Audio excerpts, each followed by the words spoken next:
kabere ngabero ningeo kelo kabochalla ira ko da sai ne ninge mana ko go kidene kini alo shacho ko misiri dorena ama ngage de tari ngabera ke kala tungani kundi be kalo lu shere rezo na reir ko no mutat reir do hirnya gasingon reir de jingo da ke urungon reir nya gasingon hira no raza na ke jodu manga ninge me no me ga ko da ngalo sha ngakutoi na ko ana zonga lainta ko ana sai ne ke bumbumbe sisi rere sai ne ke bumbumbe raman rere na bayra ke langa zoa ge ma kal kar ko ani ko bodo gina ka ba ko gujura nubar ngalo sha agerdi ngate ila me ani ba me agerdi be ba tininge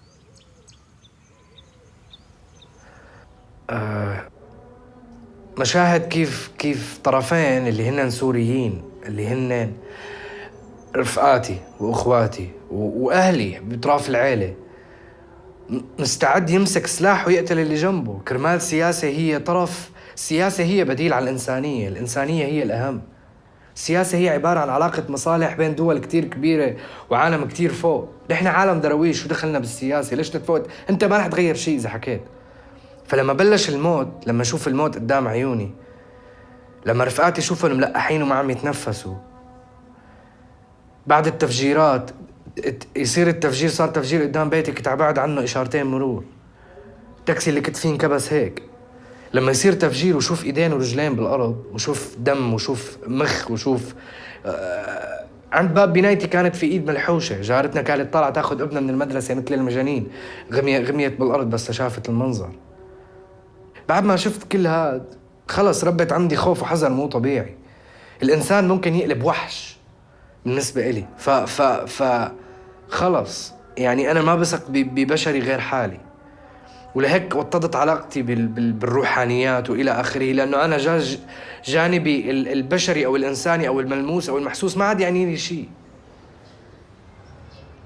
كان مبون مونهوي چت حاجه چت سب 8យើងនឹងចង់ចិត្ត8ហ្នឹងណាបើនោះក្រុមគ្រួសារខ្ញុំគេបញ្ជូនទៅពោធិ៍សាត់តែពេលនោះបងប្អូនខ្ញុំ4នាក់ស្លាប់អស់ហើយគេសម្លាប់ទាំងអស់ទី1មុនដំបូងបងស្រីខ្ញុំ2នាក់គេបង្ខំឲ្យរៀបការពេលនោះបងស្រីខ្ញុំអត់ព្រមទេក៏គេចាក់នឹងចំពោះទងស្លាប់នៅចំពោះមុខខ្ញុំហើយខ្ញុំក៏អត់ដឹងថាអាហ្នឹងការស្លាប់របស់គាត់ខ្ញុំអត់ដឹងទេខ្ញុំនៅក្មេងខ្ញុំទៅ14 15ឆ្នាំហើយក្រោយមកក៏គេយកឪពុកម្ដាយខ្ញុំទៅសម្លាប់ទៀតចុងក្រោយយកទៅឪពុកម្ដាយទៅសម្លាប់ខ្ញុំក៏រត់ទៅរកឪពុកម្ដាយពេលនោះគេសម្លាប់ម្ដាយខ្ញុំប្រលាក់ចូលក្នុងដៅហ្នឹងគឺចាក់ចំពោះទងទាំងអស់និយាយរួមគ្រួសារខ្ញុំសិតស្លាប់ 3-4 នាក់គឺចំពោះទងទាំងអស់ហើយក្រោយមកក៏វាចាប់អូសខ្ញុំទៅកន្លែងព្រៃមួយហ្នឹងវាចាប់រំលោភខ្ញុំ3នាក់ត្រង់ចំណុចហ្នឹងហើយដែលខ្ញុំចង់ចាំអត់ភ្លេចគឺខ្ញុំពេលនោះខ្ញុំរើមរាស់ជាមួយគេប៉ុន្តែរើអត់ឈ្នះគេរហូតដល់3នាក់ឯងខ្ញុំ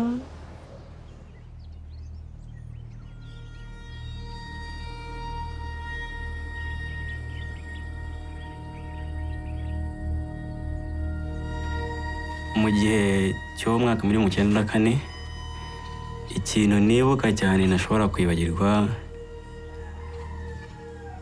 ni ibyo nabonye muri icyo gihe uko umuntu yicaga undi umuntu akaza agatema undi kuko ikintu cyatuma ntabyibagirwa muri icyo gihe hapfuye umuryango wanjye mwinshi bicaga abantu mbireba ikintu ntashobora kwibagirwa ni ukuntu umuntu yazagatema undi mbireba n'amaso yanjye ku ruhare rwanjye numva ari ibintu ntashobora kuba nakibagirwa kuko ni ibintu byabaye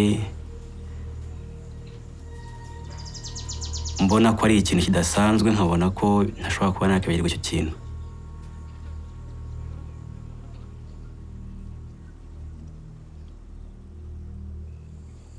nubwo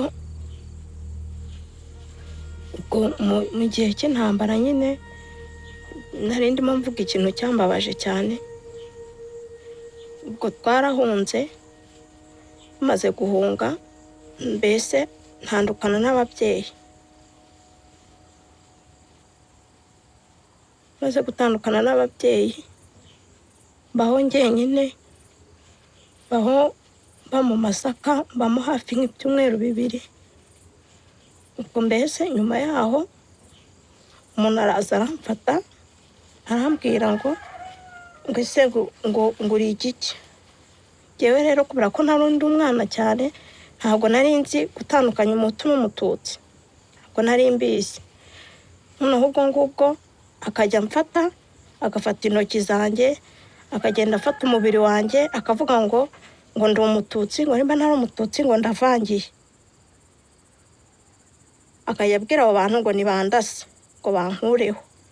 Noneho nkajya muga se murandasa munyica, muranyicira iki? Kari nta kibi nakoze, muranyicira iki?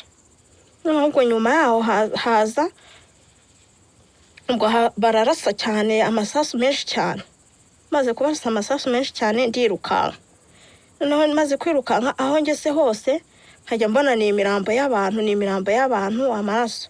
Noneho ngeze aho ubwo nahise nicara ndavuga nti Mana bibuka ushaka.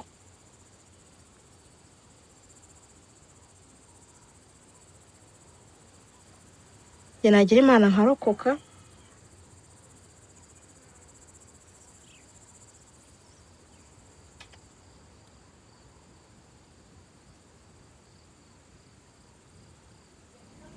حتى من أول لحظة حملت فيها السلاح كان في نوع من أنواع الخوف. يعني الخوف موجود عند كل البشر، وخايف كمان إني أشيل دم أو كذا وهيك، أو إنه شيلت السلاح. أنا صرت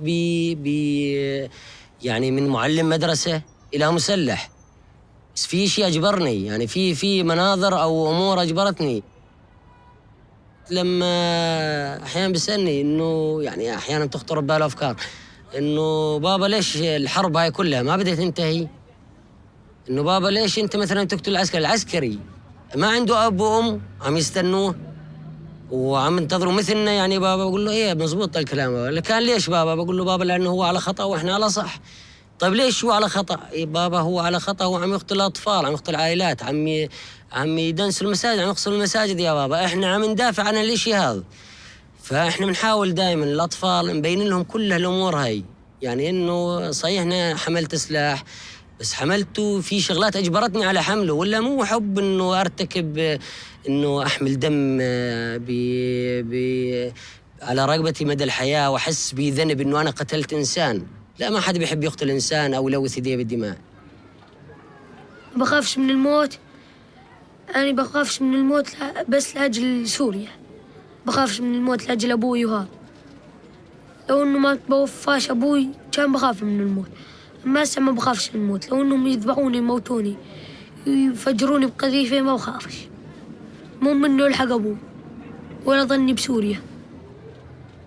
تونغانا تنتي مني صاصو متك متى بيكون عشان تبقى تنتي فراتي ميتي فونجي تونغانا بيفازو بيكي بيتين بيدي نانغوندا سو فيمبينا نيزو بيتين بيدي بيفازو اكو وسه كمان بينغا كو بيكي بيفونجي ديجا فرات ميزو بيغان باتلوسو كمان ديجا نامي زاكو زوسيو ici mi fa voici 10 ou 15 binga ndeke quand même bisara alimbi na leti ngonde frère mbiso magalo kui mais quand même amina zunga akwing batilu depuis bête mina diawe bi champ de tranquille.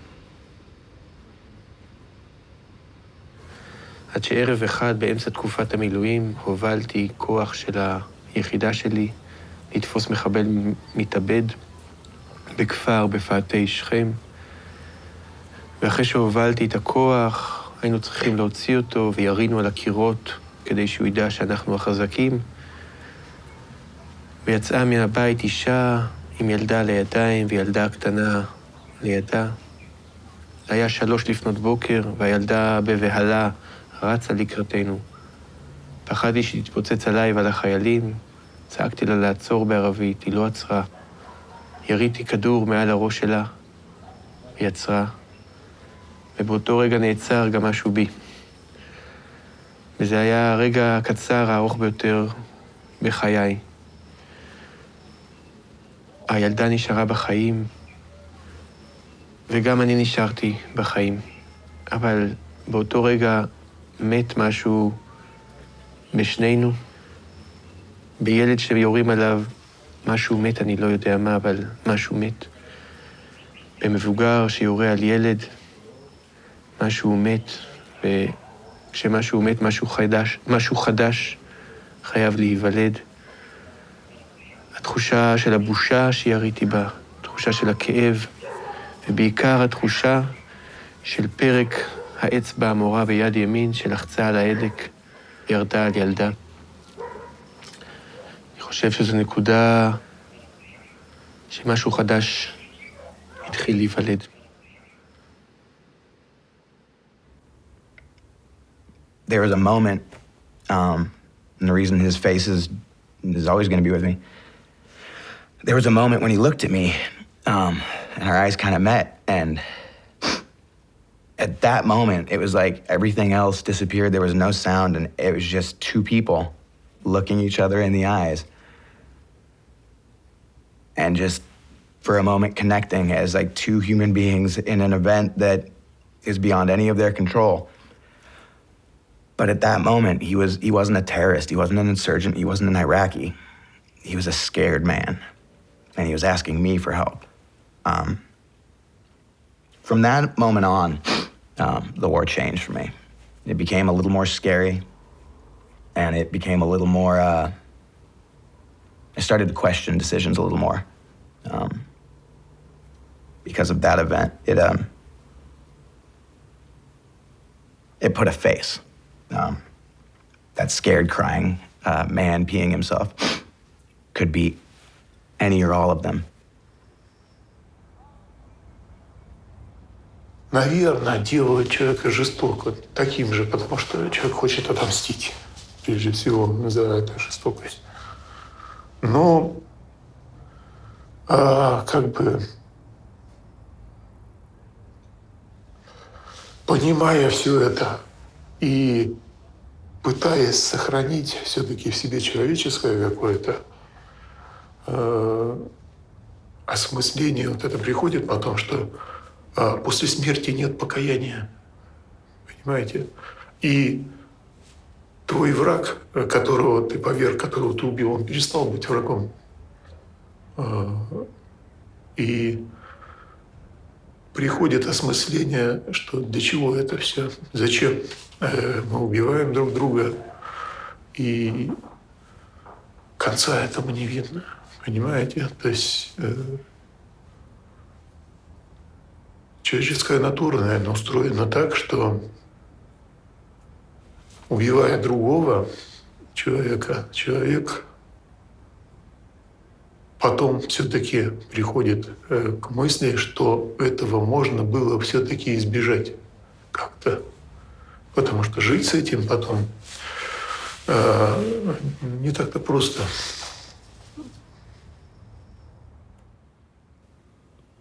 If you ask me what it's like to be a veteran, that doesn't do either of us any good, because I'm not going to tell you what it's like and you understand it. I don't have the capacity to say words that will make you fear what I feared, or feel the exhilaration I felt, or the mundaneness of day-to-day missions when nothing happens for months on end, and then the adrenaline when something finally does and it's awful. I can't tell you that so that you understand it.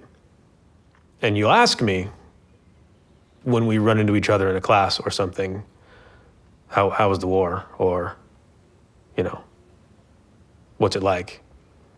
But much more useful to both of us would be to ask me how I am now, years after, how I'm getting along. Because that's all I'm trying to do.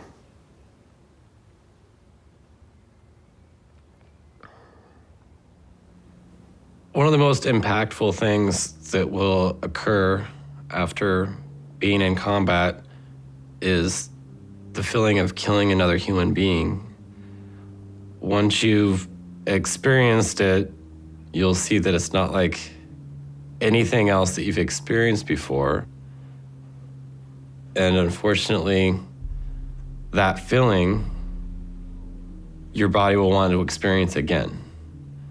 It's really difficult to try to explain to somebody what that feeling's like. Right now, I still feel like experiencing that again, and it's probably why I keep a loaded weapon in my house.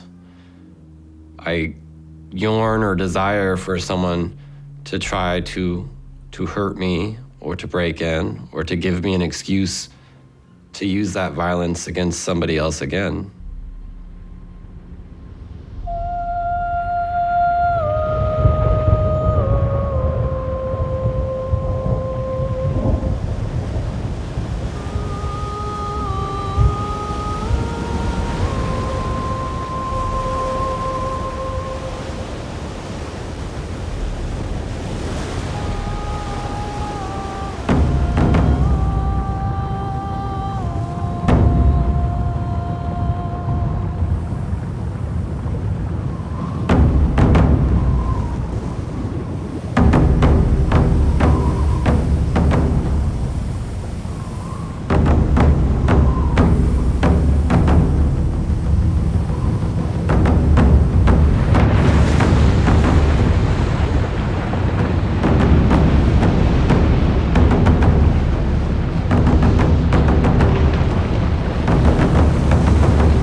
يعني ما بدنا يعني دم دم دم دم، بدنا ناخذ بالثارات. يعني ما عاد فينا، يعني ما عاد فينا نتحمل أكثر من هيك. 3 سنين على قتل وعلى دم، أبرياء عم تروح.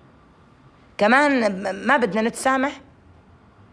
هو التسامح هو الحرية بذاتها، هو السلام التسامح. متى ما صفت القلوب خلص صفي كل شيء، ما عاد ظل في دمار.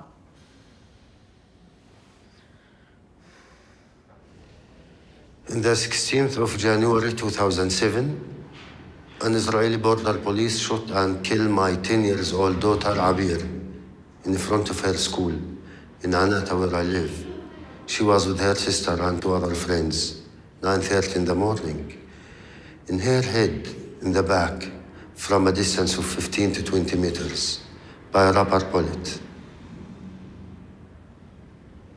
Abir wasn't a fighter. She was just a child. She don't know anything about the conflict, and she is not part of this conflict. Unfortunately, she lost her life because she's a Palestinian. I'm an Israeli who lost his daughter to a suicide bombing on the 4th of September 1997. And I'm a product of an education system. These are 2 societies at war, and they socialize the young generation to make them being able to sacrifice themselves when time comes. And this is true to Palestinian society, and this is also true to Israeli society. Because we are human beings, sometimes you think, if I kill the killer, or anyone from the other side, from the Israelis, or maybe 10, this will give me back my daughter. No. I'll cause another pain and another victim to the others. I decide to break this circle of violence and blood and revenge by stop killing and revenge and support revenge by myself. My definition of sides have changed dramatically. Today, on my side are all those who want peace and are willing to pay the price of peace, and the other side are those who do not want peace and are not willing to pay the price of peace. Many people told me that it's not your right to forgive in her name. And the answer, it's also not my right to revenge in her name. I hope she's satisfied. I hope she rests in peace. הסיפור הוא שנכנס קצין גרמני במדי אס-אס לגטו, ובליל גשום אחד אמא אומרת לו, קח את הילדה שלי. אמא מספרת שהיא מרימה את גדר התיל ומוסרת את התינוקת שאני ילדה, כאמור יהודייה בת 2.5, והיא בלב כואב מספרת שהיא מעבירה אותי לידיים של איש מופלא במדי אס-אס. היום אנחנו יודעים שאותו אדם, אלוי זה פלווה, שירת בצבא הגרמני, כי זה היה, הוא חי בגבול גרמניה. אבל למעשה הוא לקח אותי למעיל שלו, הכניס אותי לתוך המעיל שלו כתינוקת, ומעביר אותי אל גבול גרמניה, פולין, לבית הוריו. והם מגדלים אותי, הוא מספר שאני ביתו הלא חוקית, והם מגדלים אותי, הופכים אותי לנוצריה קתולית, הם מגדלים אותי עד סוף המלחמה, איזה מחווה, איזה מקסם, איזה יד מושטת, חוויה של ניצוצות של אור בתוך דברים שהם נקראים טירוף של אנושות. אם אני רוצה ומעלה בדעתי לשאול את עצמי, האם אני הייתי יכולה להיות בתוך אחד המקומות האלה, ואולי הקשה ביותר, האם הייתי יכולה להיות במקום של אותו קצין גרמני? איך אנחנו יכולים בכלל לענות על השאלה הזאת? איך אפשר? אני לא מאמינה שהיה לי את כוחות הנפש האלה לעשות את זה. אם אני שואלת את עצמי את השאלה, אולי כן? איך הוא ידע שזה קרה לו? מי יודע שיש בתוכו, ואיך מתחברים אל אותו רגע אמת שאפשר להקריב את עצמך, את חייך היחידים, למען מישהו אחר. אולי שאלה ללא מענה, אולי שאלה שאחרים יוכלו לענות עליה, אבל זה כאילו מתבקש לשאול את זה.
Why there's so much hatred in the world. Why people have to kill. Why nations and communities and ethnic groups can't get on with each other. Why everyone thinks they're better, or their church is better, or their religion is better, or their way of life is better. Hay mucho. Eso es malo. Convivir. ¿Cómo estamos? ¿Cómo está usted? Saludos. Adiós. Eso es bueno. Pero, no, adiós. No, no, adiós, no, adiós. Eso es bueno. Los vecinos nos respetamos, nos queremos. Cuando un vecino necesita de mí, yo le sirvo. Cuando yo necesito, voy donde cualquier vecino. Mira, dame tal cosa. Aquí no todo es ir al colmado.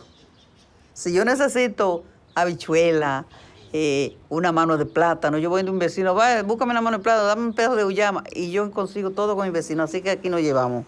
Aquí nos llevamos muy bien por ese lado. Sí, convivimos bien.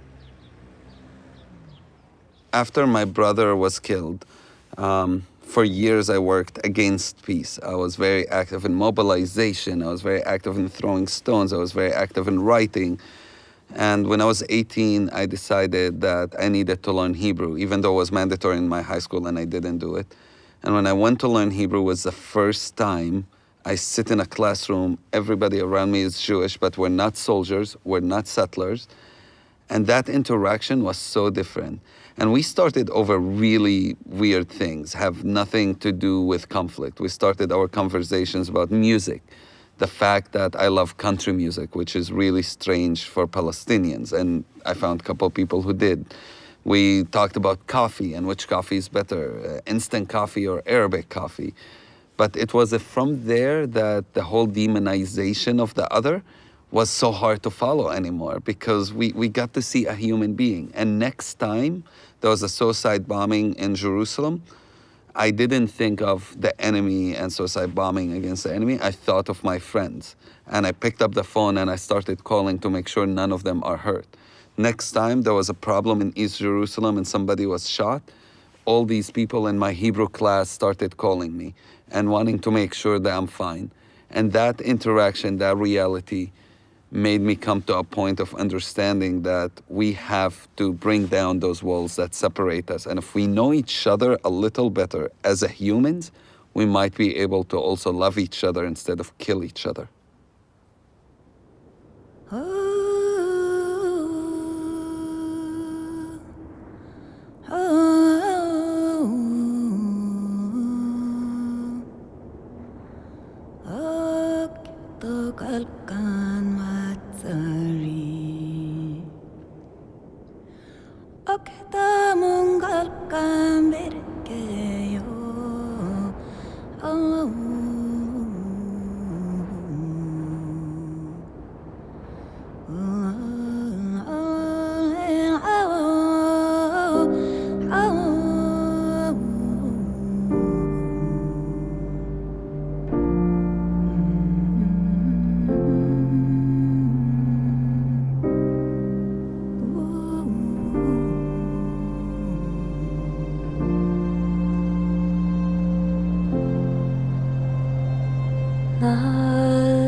am gay. And I've liked girls ever since I was a little girl. And I kept it a secret from my family. And my dad, I remember when Ellen DeGeneres came out, it was the first time I ever heard of the word gay before. And my parents were talking about it. And I asked my dad, Dad, what is gay? And he goes, it's a girl who likes another girl and they're going to hell. And so I said, okay. And I walked straight up to my room, closed the door very quietly, and then I bawled my eyes out into my pillow. And I prayed to God every day to please let me like boys. Please make me straight, because I knew I liked girls. And so I tried pretending I liked boys and stuff, but I never did. And then I met, to me, the love of my life. And her name was Jen. And gosh, it was just like my world changed. And I didn't really care about anything else. I just knew I wanted to be near her. And that was love to me. I don't even identify as gay because I'm not sure what its relevance is. I'm a man who loves somebody, and I'm a father, I'm a brother, I'm a pain in the ass, I'm lovely, I'm terrible, I'm lots of things. And it's not the gender of the person that I love that defines me, it's the quality of my loving that defines who I am. So the fact that I love a man says nothing about me. The power, the passion, the strength, the purpose, the integrity of the love that I have for Paul says everything about me. It wasn't easy for me to be with a woman in my country because, first of all, women who are with other women will be raped, will be killed, because men will think you are a waste. Men will want to correct you and rape you to become a woman. So also for me, for somebody who was married and actually come out of marriage and actually take that decision was actually a very difficult thing to do. And also as a mother, to actually have to explain that to my son, that I am now going to be with a woman and my family. So it was really a huge step to take, even my in-laws. So there were just so many things, and the society. But at the same time, I had to listen to my voice because I live once. J'ai vécu dans le mensonge. Et j'ai de nombreux défauts, comme tout le monde, mais parmi ce que j'estime être plutôt une qualité, je suis quelqu'un de franc, de direct, de transparent. Donc ça m'a été particulièrement difficile de vivre ces 30 années dans le mensonge. Alors pour être un peu plus précis, pas trop, j'aime bien découper les choses, les premières années après mon mariage, parce que je savais que je préférais les garçons, mais j'en étais pas complètement, malgré l'expérience que j'avais eue pendant 1 an et demi, voilà. Et ça se passait plutôt bien. Mais très vite, on est quand même rattrapé par ses désirs, ses pulsions, son attirance. Et donc, on est dans le mensonge par rapport à soi-même. C'est ça qui est le plus difficile à vivre, voilà. Par rapport à sa femme, par rapport à ses enfants, à son entourage, par rapport à tout le monde, quoi, hein, voilà. Et c'est ça que j'ai eu le plus de mal à vivre, voilà. Yeah, being a lesbian is not a choice, man. Something that is inside you. And that no one can help, or it's not curable, or it's not a disease actually. Because they always say we're sick. Our families even take us to the doctors, to the sangomas, but you just stay there. It's difficult with my grandmother because she doesn't approve with me being a lesbian, and she hates the fact that I'm one. Even I had to leave home and go stay on the streets because of my sexuality. I even had to force myself with guys so that my granny can approve, to get my granny's approval. And it hurts because I had to do stuff that I really, really didn't want to do. Even though I did that, I even asked a friend of mine who is a dude to pretend as if he's my boyfriend.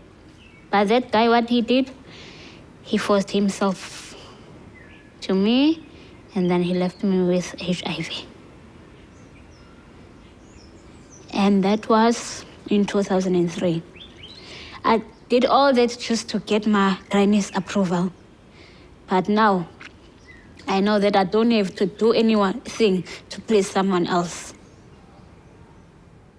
Ne pas se sentir reconnu, ne pas se sentir compris, ne pas se sentir aimé tout simplement dans sa famille. Aimer, oui, mais pas aimer pour ce que l'on est. On a envie de partager quelque chose.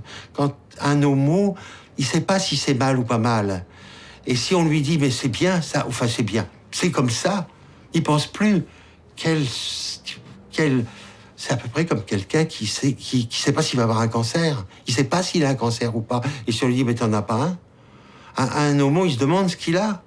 Il ne sait pas si c'est grave ou pas grave, et qu'est-ce que ça va faire. Donc si on lui dit, mais ça, il n'y a rien de plus merveilleux que des parents qui disent, et puis, t'es homo, et puis. La seule chose, c'est qu'il faut que tu sois heureux. Pour moi, c'est tellement évident que c'est ce « et puis » qui manque souvent. Mes parents, ils avaient tellement peur que je reste homosexuel que quand je leur ai dit que je changeais, ils s'y ont vraiment cru. Et même si mes parents ils me posaient des questions tous les jours, ils me demandaient « c'est bon, t'as changé? C'est bon ?» Et comme je sais que c'est pas possible de changer, je fais comme si j'ignorais la question, je me prends pas la tête. Et au bout d'un moment, mon père, il n'en pouvait plus. Donc il s'est mis à m'engueuler, à me crier dessus, à me frapper et à me dire je sais que t'as pas changé, je sais que t'es toujours comme ça. Et à me dire si tu te fous de ma gueule, moi je vais te faire vivre un enfer et tu dois partir maintenant si vraiment t'es comme t'es. Alors je suis parti. J'ai pas hésité une seconde, je suis parti. J'ai pensé à quelque chose. J'ai pensé à mon petit frère. Je me suis dit, mon père quand même il nous frappe. Mon petit frère, c'est pas possible. Je peux pas le laisser dans un monde comme ça où il va être tout seul parce que mon grand frère est parti. Moi je pars, lui il va être tout seul et c'est lui qui va tout se prendre. Il y a un moment où stop. Donc il y a un moment où je suis revenu, je sais pas, un mois après je suis revenu et j'ai tout dit à mon père. J'ai dit que j'en avais marre, que j'en avais marre qu'il me frappe et je lui ai tout raconté, tout ce que j'avais sur le cœur pour lui faire comprendre qu'il avait tort de nous frapper, que ça c'était pas dans la vie de tous les jours, que c'était pas normal, que au contraire mon homosexualité est plus normale que le fait qu'il nous frappe. Et on a passé je crois 3 heures à parler, 3 heures, je lui ai tout raconté, je lui ai raconté tous les moments que je me souvenais frappants de ma vie où il me frappait et à la fin des 3 heures, il m'a dit une seule chose. Il m'a dit pardon. Et rien que ça, j'ai pensé dans ma tête, je me suis dit, là c'est le moment ultime. Et là je lui ai dit, papa, si je pars, une seule chose, je veux que tu me promettes de jamais plus frapper mon petit frère. Et il me l'a promis. Et c'est à ce moment-là que je me suis dit, je peux partir sans penser à autre chose. Je sais que là, ça va aller, pour lui, du moins.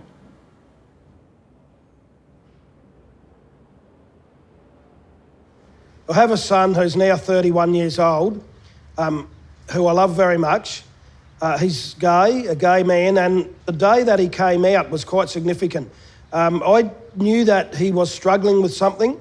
He'd been suicidal, and he was 18 years old. And he said to me one day, "Dad, I've got to tell you something." And I said, "Okay, son, tell me, what is it?" And he went pale. He really went white, and he said, "Oh, I feel sick." And my heart really went out to him. And at that moment, I kind of knew that he was going to tell me he was gay, although I hadn't made that connection because he's quite masculine in his traits. But just at that moment, I had a sense that that's what he was going to tell me.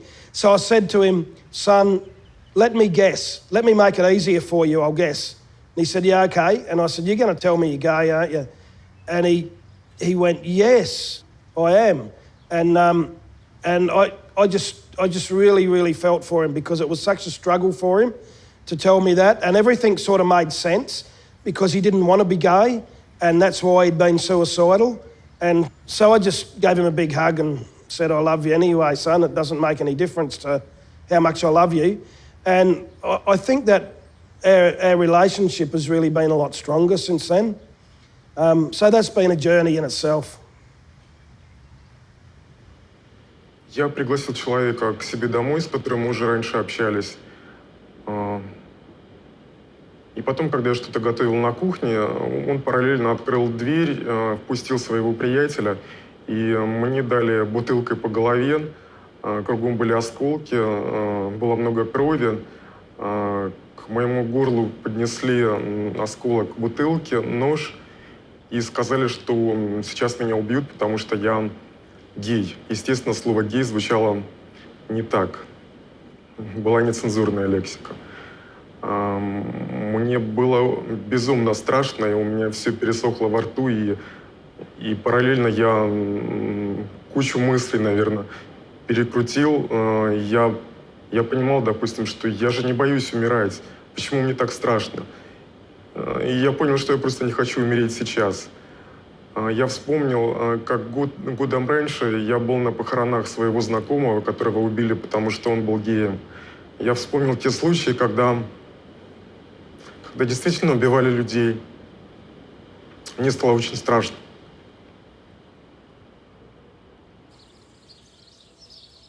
C'était en 2009, un ami homosexuel comme moi. Et lorsque ce dernier là est décédé, on l'a enterré dans le cimetière de son village.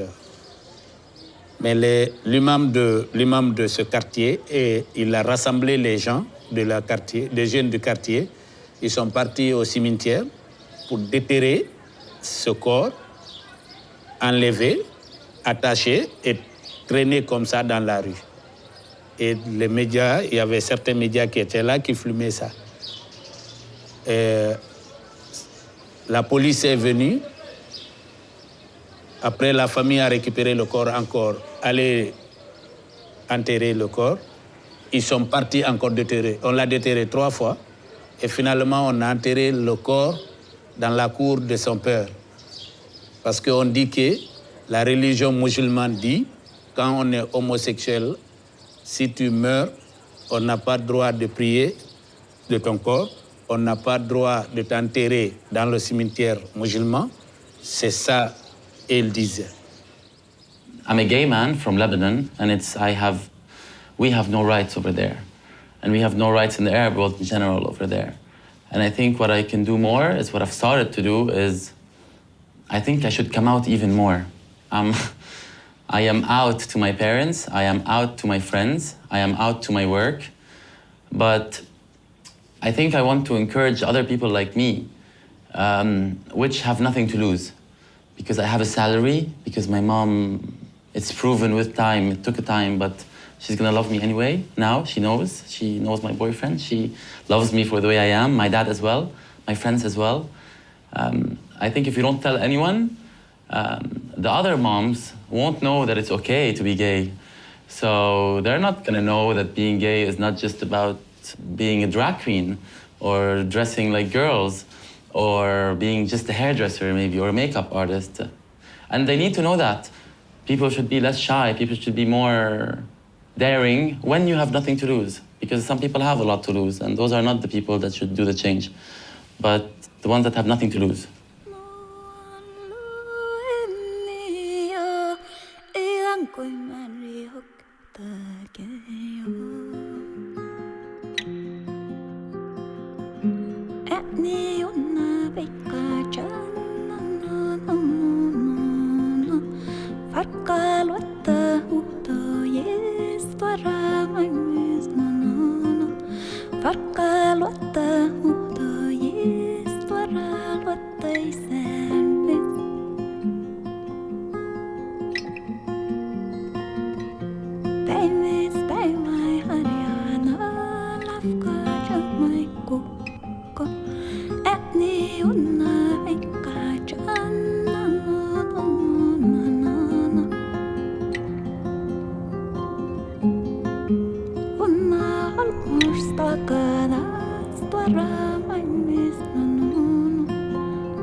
Rahka wa nain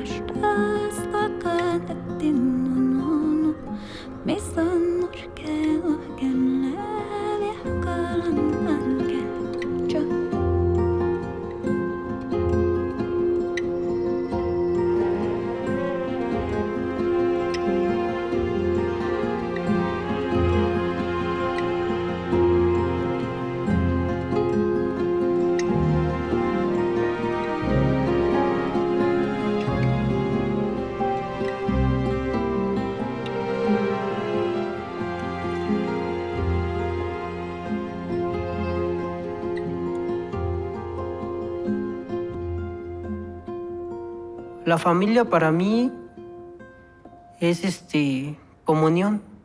Es llegar a tu casa y encontrar a alguien que te abrace y te diga, qué bueno que estás aquí. Ayudar a mis hermanos a hacer algo que ellos no pueden, que yo ya pude, por ser uno de los mayores. Enseñarle. Ver a mi papá llegar del trabajo, satisfecho, sentado en su sillón y pues poderle servir un café. Creo que me hace sentir bien. Algo que como que te llena por dentro. Y si te falta uno, te queda como que un hueco en el corazón, así como que, diablos, ¿qué pasó? ¿Dónde está? Creo que la familia es algo feliz, notable. Es otra cosa. Te llena. Lo más difícil para mí de toda mi vida, el fallecimiento de mi papá. Porque pues...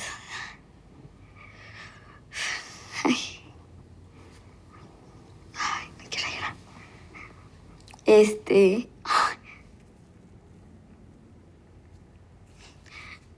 Fue con el que me apoyaba mucho.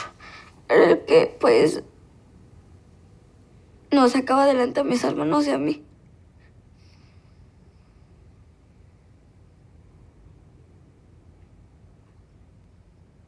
Lo que nunca podría perdonar sería a mi madre, porque haberme vendido no fue una buena idea. Si ella tuvo algún problema, lo hubiera aceptado, pero no fue conveniente que ella me vendiera, porque somos sus hijos y le dolió tenernos. Y pues eso es lo que nunca yo perdonaría.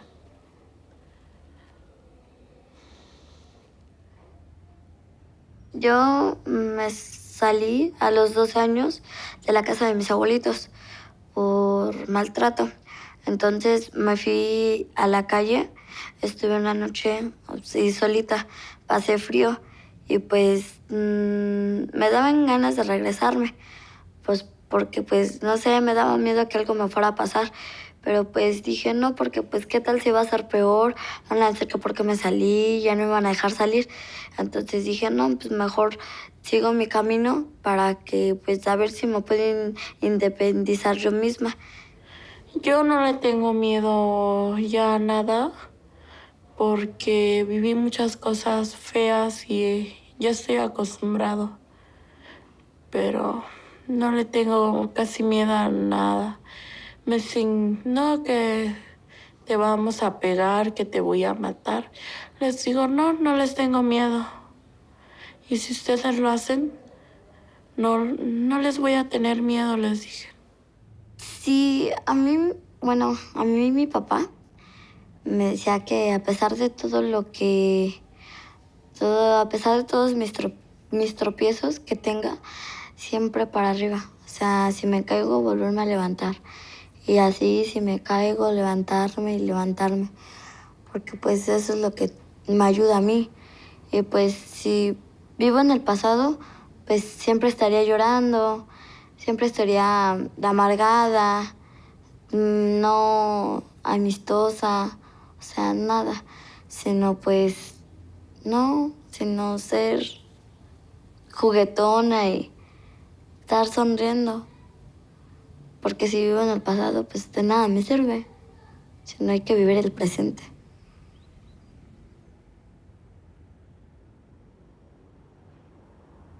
Mi padre fue un gran hombre, un guerrero. Trabajaba todo el día. Era un pintor de carros y vivió una de las épocas más duras que ha vivido la ciudad de Medellín. Eran los años 80, donde el dinero del narcotráfico, de no trabajar, ese dinero del narcotráfico transformó la figura del padre, porque era el hijo que traía el dinero y aportaba más que ese obrero. Y yo le pregunté un día a mi padre, le dije, tú que trabajas tanto, mira que ellos simplemente por el dinero de la droga tienen todas las comodidades. Y él me dijo, el camino de nosotros es la educación. Yo me voy a matar y voy a trabajar para que ustedes se eduquen y para que lleguen lejos. Y solo con el tiempo te darás cuenta. Y es ahora que estoy acá, que soy un profesional, que estoy haciendo realidad ese sueño de niño. Y miro a un lado esa gente que el dinero, el narcotráfico, todos terminaron en nada. He ahí la prueba, que era el buen camino. Y por eso siempre le hago un homenaje a ese padre. Y siempre lo recuerdo. Y cada vez que hago algo, será en nombre de él, de que él se usó para que yo llegara aquí tan lejos. Gracias, papá. Ça peut sembler très bizarre, mais il est très difficile de dire à mes parents que je les aime, en fait, tout simplement. Je crois que c'est tellement puissant.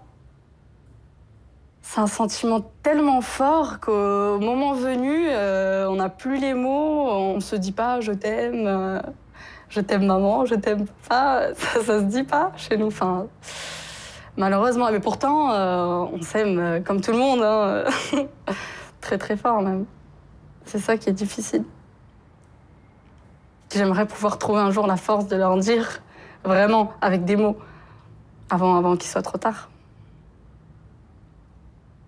When I got back from Iraq and my good friend was killed, his mother did not have any other children, you know.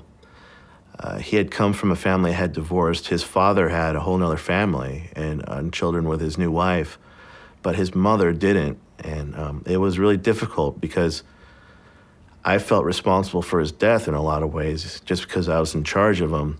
So I would always call her on his birthday and on the holidays. And even though it was a very difficult conversation, but I felt that's how, you know, I would honor him. And from that, the conversations got longer and longer every time I'd call. And then pretty soon, you know, she's coming over my house or I'm going over her house. And then when I got married and had my daughter, we just decided that, you know, she would be her granddaughter, you know, so now she has a family. And I guess that's what family means.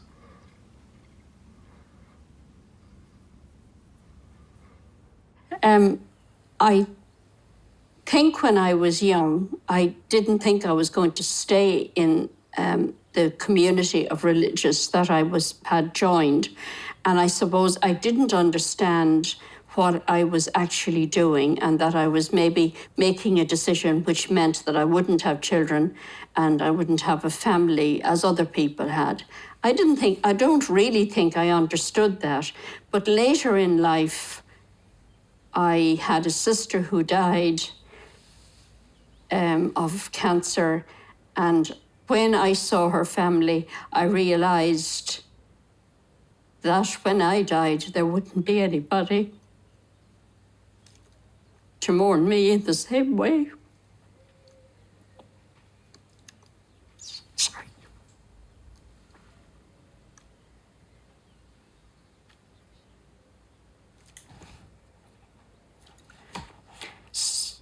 It is, as time goes on, then you recognize that you are a parent to other people who you work with or who are friends or who are related to you in some way. So even though you haven't your own family, you have family. So I think that's important to me. The magic moment that I had with my grandfather was right after my grandmother died. And I went to go see him, and I knew that he was hurting, but I wasn't sure what kind of state he would be in. And she was his partner 65 years, as well as his driver. And I went to see him and said, "Grandpa, how are you doing?" He said, "Did you know that for $4, I can get a shuttle anywhere in the city?" I was like, "Wow, that's great, Grandpa." And he said, "Well, I went to Save-On, I went to the grocery store and went to the woman behind the counter and said, I have this list of things, could you help me find them? My wife has recently changed her residence to heaven." And I said, Grandpa, man, you always help me see the glass is half full. And he leaned back and he looked me in the eyes and he said, it's a beautiful glass.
Этот ребенок, которого я сына ждал всю жизнь. То есть у меня были старшие девчонки, и я ждал помощника. И сейчас хочу еще так же, чтобы был у меня ребенок-помощник. Но у меня помощник в том, что он мне подсказывает, он мне молчит, он смотрит на меня. Когда мы с ним что-то делаем, где-нибудь строгаем, стучим, я ему объясняю и проговариваю. Есть такая притча. Когда Господь сидел и распределял, кому, какого ребенка, в какую семью отправить, ангелы сидят и говорят: Господи, почему ты этого тяжелого ребенка отдаешь в такую семью? Им так хорошо, они живут счастливо. Зачем им это? А он говорит: это мне для того, чтобы они могли ему донести, что есть я. Листочек на дереве, ветер. И я постоянно проговариваю ему.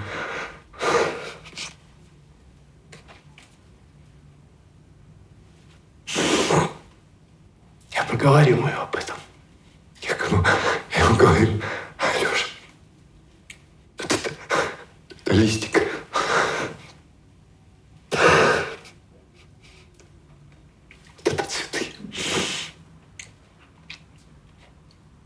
Это радость.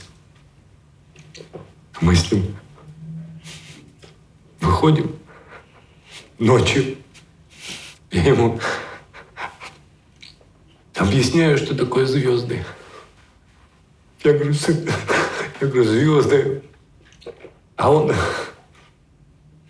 видит это и смотрит на меня взрослыми глазами, не по возрасту. Еще не такое, что дух, который в нем живет, он намного сильнее меня. И он меня ведет. Ведет меня, нашу семью, детей. И поэтому я только сейчас начинаю понимать, что такое любовь. Изначально любовь к себе. Потому что для того, чтобы жить вместе, надо любить себя, любить свою жену, любить своих детей, в том числе старших, любить своих родственников, родителей, Родители мои живы. Любить людей. Любить людей. По сути. А суть одна.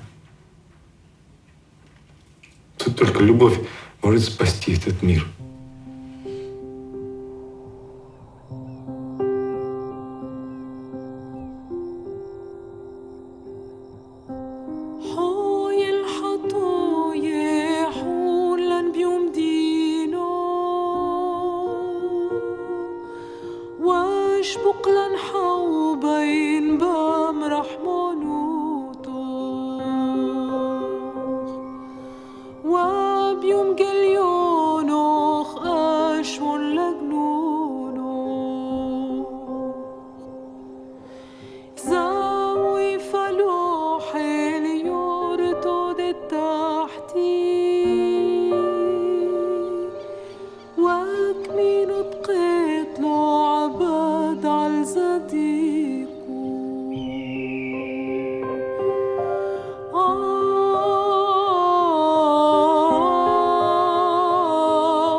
صوفی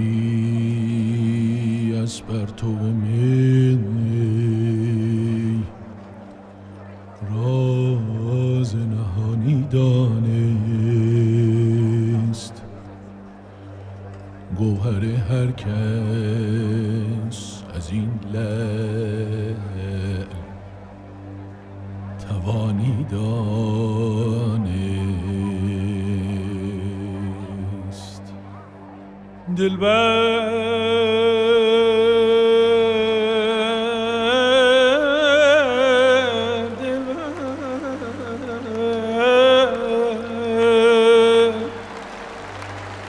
آسایش ما مصلحت وقت مری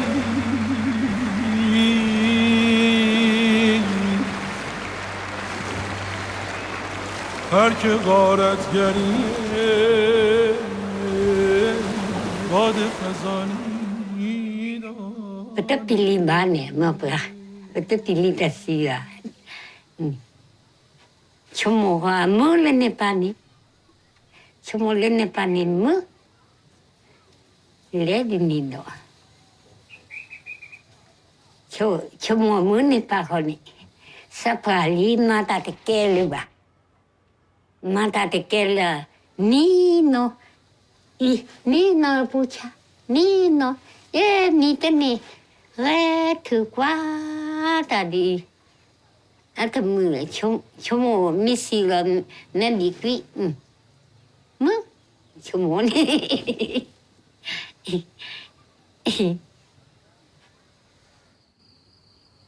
Après la mort, il n'y a plus rien. Et on va rigoler. On va au ciel. Mais on ne prend pas le bon chemin. Quand on va à la terre, on va au ciel. On ne prend pas le bon chemin.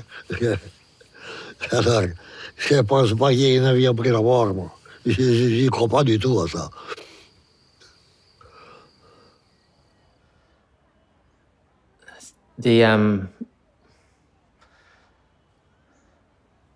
The most difficult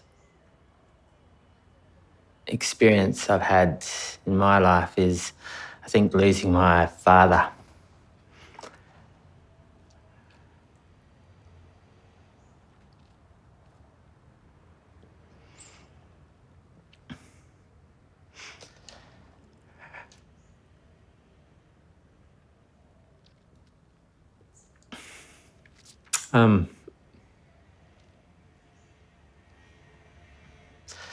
I remember he only died recently, and he was such an important person to me.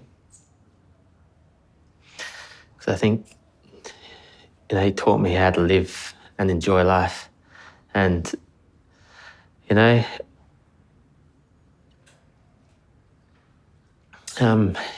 he died in my arms.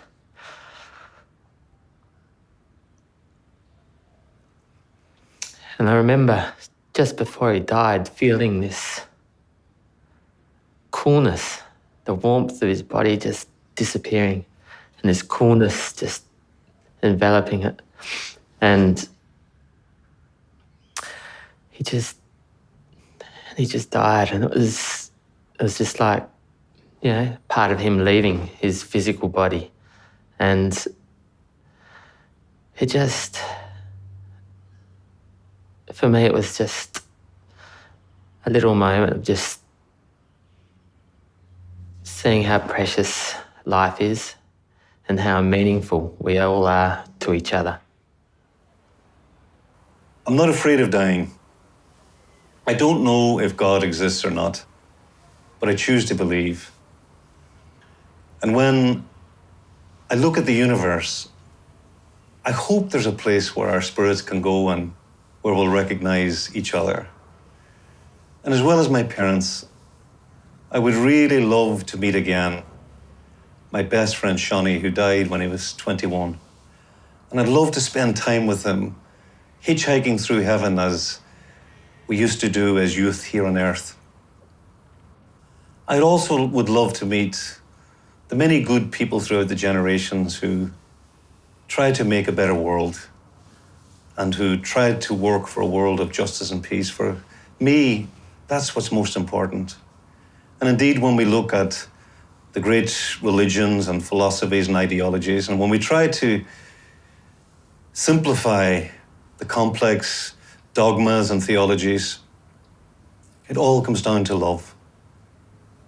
So I hope my spirit is taken up in a great ballet and a great cosmic dance of love, where there's no more suffering and there's no more sorrow, where we can no longer hurt or be hurt, and where we can truly celebrate the great gift of consciousness, the great gift of being, the great gift of life. And if, in the end, there is no God, I'm still thankful for the gift of life. I've often thought the last two words I would like to utter just before I die are thank you. Thank you for the gift of life.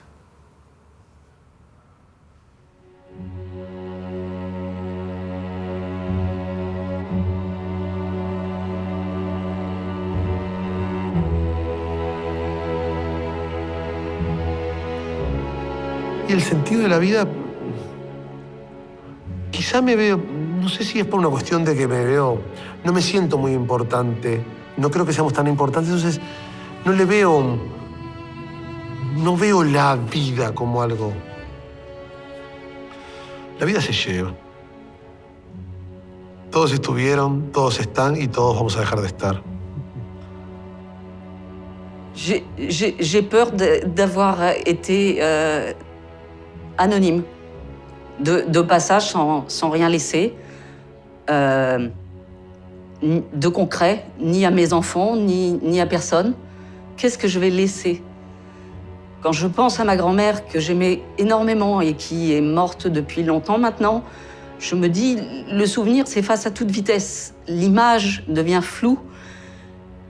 Quelquefois, même le son de la voix disparaît. Qu'est-ce qu'on laisse? Qu'est-ce qui reste? J'ai peur de ça. C'est une peur qui est totalement irrationnelle,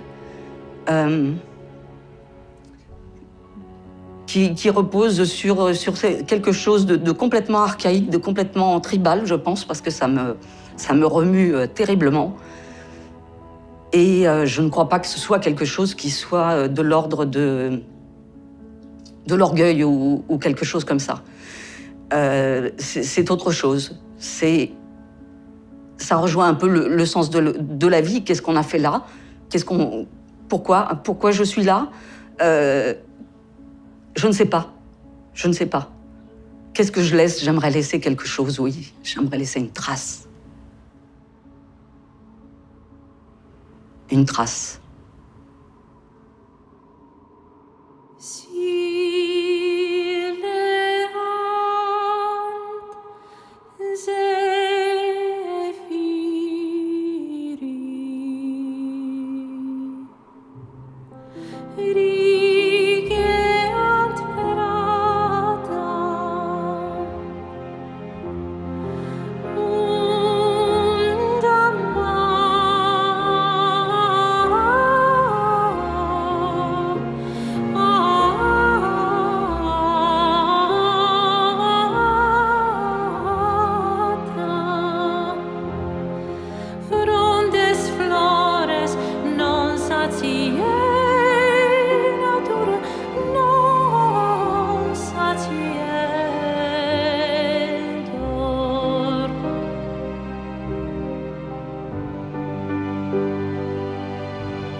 ខ្ញុំបាត់បង់ដីបាត់បង់ផ្ទះបាត់បង់ទីជម្រកតើក្រុមហ៊ុនធ្វើបែបនេះពួកខ្ញុំគឺជាសត្វឬក៏ជាមនុស្ស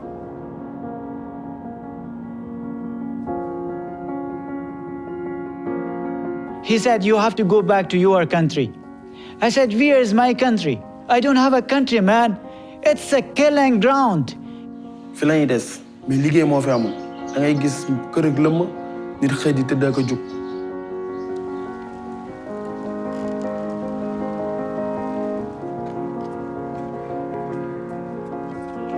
አሁንም ምንም ነገር ለኔ የለኝም።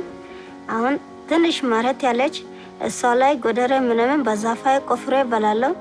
እኔ ወንድም በቃ እኔ ባል ማለት እሱ It is completely unacceptable to me to see how closely the affluence of the few is tied to the misery of the many.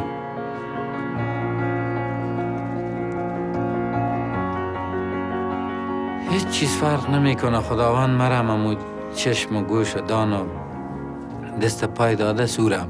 منتها یک چیز فرق میکنه که یک آدم علمش بالاست، خوانده است، من نخوانده.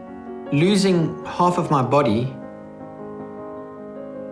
has forced me to balance the other areas of my life in a mental and spiritual manner.